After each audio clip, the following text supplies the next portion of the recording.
تعالیٰ عنہ کے فرزند، اور میدان کربلا میں تنہا یہ شخص ہیں کہ جو بچ کر کے آئے ہیں، اور ان سے ہی سادات کی آگے حسین سادات کی نسل چلی ہے۔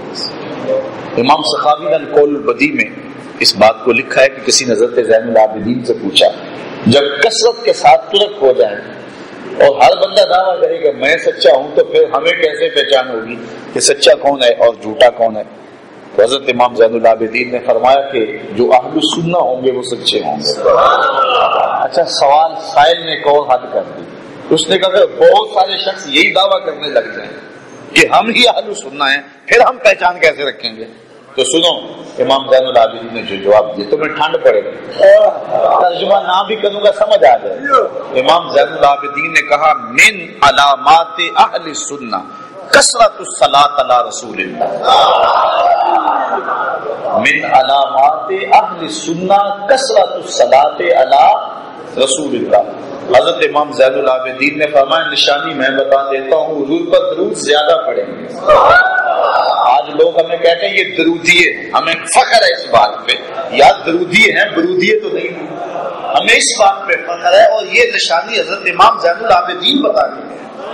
من علامات اہل سنہ کثرت الصلاۃ علی رسول اللہ۔ نعرہ تکبیر،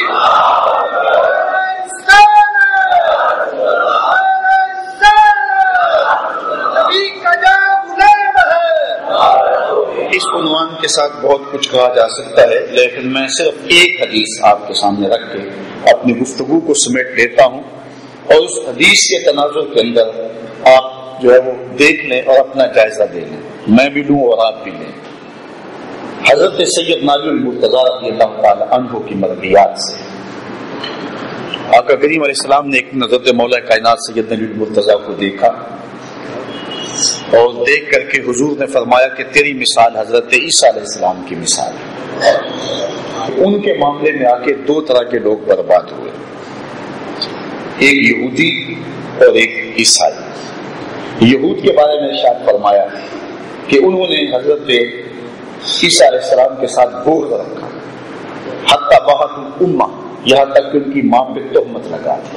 حضرت مریم سلام اللہ علیہ پر جو یہود نے کیا وہ کسی سے مخفی نہیں ہے۔ قرآن سورہ مریم اٹھائے، وہ کتنا مشکل مرحلہ تھا جب حضرت مریم کی گود میں حضرت عیسیٰ تھے، اور کفار یہود ان کے گرد دائرہ باندھ کے کھڑے تھے، یا اخت ہارون ما کان ابوک امرأ سوء وما کانت امک بغیہ، نہ تیری ماں بری تھی نہ تیرا باپ برا تھا، یہ کیا چاند چڑھایا؟ اب یہ بڑا مشکل وقت ہے، تانا زنی کر حضرت مریم کہتی ہیں کاش کہ میں مٹی ہو چکی ہوتی، میں نسیم منسیہ ہو چکی ہوتی، میں بھولی بسری داستان ہو چکی ہوتی، لیکن اللہ تعالیٰ تسلی دی، مریم پریشان نہیں۔ فاشارت الیہ، اس مشکل وقت پر جو اللہ تعالیٰ نے رہنمائی دی سیدہ مریم کو، وہ یہ تھی کہ اپنے بیٹے کی طرف اشارہ کر دیں۔ معلوم ہوا جب اوکھا ویلا بن جائے تو نبیوں کی طرف اشارے کیے جائیں۔ دعا کرو اللہ اوکھے ویلے گنبد خضرا کی طرف دیکھنے کی توفیق نصیب، مرنے کی طرف دیکھ نہ جینے کی طرف دیکھ، جب چوٹ پڑے دل پہ مدینے کی طرف، ہمیں ہستی سے رہا ہونے کا چارہ مانگو، مانگنے والوں گنبد خضرا کا سہارا مانگو۔ فاشارت الیہ، انہوں نے اس وقت اپنے بیٹے کی طرف اشارہ کیا۔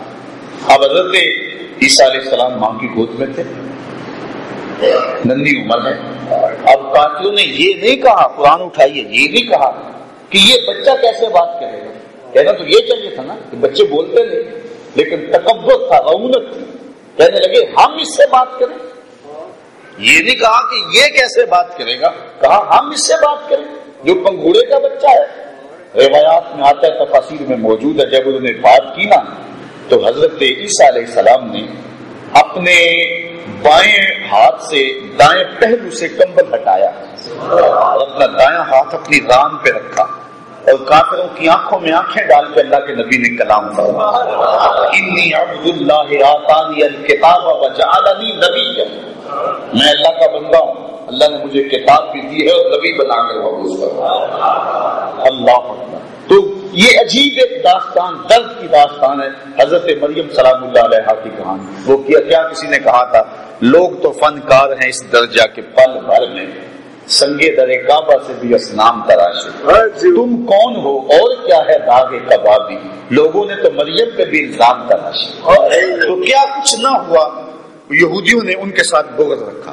اب آئے عیسائیوں نے حضرت عیسیٰ علیہ السلام کو اللہ کا بیٹا قرار دے دیا، اقانیم ثلاثہ میں سے ایک اقنوم قرار دے دیا۔ وہ کہتے ہیں کہ الہ تین کے مجموعے کا نام ہے، اور تین اقنوم ہیں جن کے مجموعے کو الہ کہتے ہیں، ان میں ایک حضرت مریم، ایک حضرت عیسیٰ اور ایک اللہ جل شانہ، معاذ اللہ استغفر اللہ۔ اس طرح انہوں نے وہ کہا جو نہیں کہنا چاہیے تھا۔ تو حضور علیہ السلام نے فرمایا ایک وہ کہ جنہوں نے ان کے بارے میں وہ کہا جو نہیں تھے وہ، اور دوسرے یہودی جنہوں نے بغض رکھا اور اس بغض کی وجہ سے ان کی ماں پر بھی تہمت لگانے سے باز نہیں، حتیٰ بہت امہ، اور فرمایا اے علی تیری مثال بھی حضرت عیسیٰ کی ہے۔ اب حضرت علی خود فرماتے حضور نے جو میرے بارے کہا یہلک فی رجلان، حضرت علی فرماتے ہیں میرے بارے میں ایک یہلک فی رجلان یا یہلک فی رجلان، میرے معاملے میں دو لوگ برباد ہوں گے، دو لوگ میرے معاملے میں آ کے برباد ہوں گے، محب مفرط، ایک لوگ محبت کر کے برباد ہوں گے، اور دوسرے لوگ مبغض، بغض رکھنے والے برباد ہوں گے۔ اب ترازو میں جو ہے وہ اپنے آپ کو رکھیں۔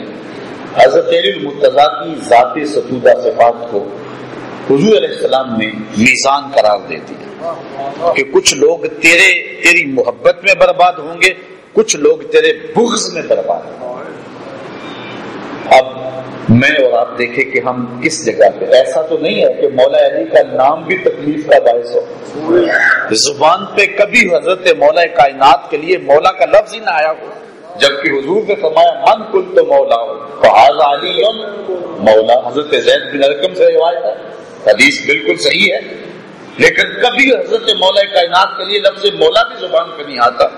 اتنا بخل ہے، کہیں ایسا تو نہیں کہ ان کا نام آئے تو طبیعت میں بے چینی اور اضطراب پیدا ہو جاتا ہے، ماتھے پہ شکنیں ابھر آتی ہیں، ان کے فضائل اور مناقب بیان کرتے ہوئے جو ہے وہ عجیب ایک جھجک محسوس ہوتی ہے، کہیں ان میں شمار تو نہیں ہے۔ اور دوسرا یہ ہے کہیں محبت میں اتنا غلوف تو نہیں ہے کہ حضرت مولا کائنات سیدنا علی المرتضیٰ رضی اللہ تعالی عنہ کے ساتھ ایسی محبت کہ ان کے یاروں کا بھی انکار کر دیا جائے اور کسی کو اور کو ماننے کے لیے تیار نہ ہو، اگر ادھر ہیں تو پھر بھی برباد، ادھر ہیں تو پھر بھی برباد۔ ہمارے بزرگ فرمایا کرتے تھے، بڑی کمال کی بات، وہ فرمایا کرتے تھے کہ جو اہل بیت ہیں یہ حضور کے گھر والے ہیں، صحابہ حضور کے در والے ہیں۔ ہم کہتے ہیں گھر والوں تمہیں بھی ہمارا سلام، در والوں تمہیں بھی ہمارا سلام۔ اب ایک طبقہ ادھر لڑک گیا، ایک گروہ نے حضرت علی المرتضیٰ کو خدا کہہ دیا، ایک طبقہ ہے نصیری، پائے جاتے ہیں پاکستان میں پائے جاتے ہیں، میرے سے گفتگو بھی ہوئی ہے مقام پہ، وہ حضرت علی المرتضیٰ کو خدا کہتے ہیں، اور وہ حضور نے جو فرمایا بالکل وہ آپ دیکھ سکتے ہیں۔ دوسرا طبقہ اسی گروہ کا جو حضرت علی کو خدا تو نہیں کہتا لیکن حضرت علی المرتضیٰ رضی اللہ تعالیٰ عنہ کو تمام نبیوں سے افضل قرار دیتا ہے، تمام نبیوں سے افضل قرار دیتا ہے۔ اور تیسرا طبقہ جو ہے وہ تمام نبیوں سے افضل تو قرار نہیں دیتا، جن کی فضیلت جو ہے وہ واضح ہے اور امت کا اس پہ اتفاق ہے، حضرت سیدنا صدیق اکبر رضی اللہ تعالیٰ عنہ، حضرت عمر رضی اللہ تعالیٰ عنہ، ان سے بھی افضل انہیں قرار دیا۔ یہ تینوں طبقے آپ دیکھیں کدھر لڑک رہے ہیں، جبکہ حضور علیہ السلام نے ارشاد فرمایا، حضرت محمد بن حنفیہ سے روایت، حضرت علی سے پہلے روایت ملی، حضرت محمد بن حنفیہ حضرت علی المرتضیٰ کے بیٹے کہتے ہیں کہ میں نے ایک دن اپنے باپ سے پوچھا کہ اس امت میں سب سے افضل شخص کون ہے؟ قال ابو بکر، فرماتے میں نے پھر پوچھا ثم من، پھر کون؟ قال عمر، کہتے ہیں پھر میں تیسری بار پوچھتا تو حضرت عثمان کا نام لیتے میں ڈرا، میں نے کہا پھر ثم انت، پھر آپ ہیں؟ کہا نہیں میں تو مسلمانوں میں سے ایک شخص ہوں۔ تو یہ حضرت محمد بن حنفیہ کو مولا کائنات نے بیان کیا۔ اور سنو اب حضور کا فرمان، حضرت عائشہ رضی اللہ تعالیٰ عنہ اور دیگر سے روایت مروی ہے، جب آخری ایام آئے نا حضور کے تو حضور نے فرمایا مروا ابا بکر فلیصلی بالناس، ابو بکر کو حکم دو کہ لوگوں کو نماز پڑھائیں۔ کہتے میں نے عرض کی حضور رقیق القلب، مصلی پہ نہیں دیکھیں گے تو پریشان ہیں، کسی اور کے لیے یہ حکم جاری کر دیں، ان کے لیے مشکل ہوگا یہ کام کرنا۔ حضور نے پھر فرمایا مروا ابا بکر فلیصلی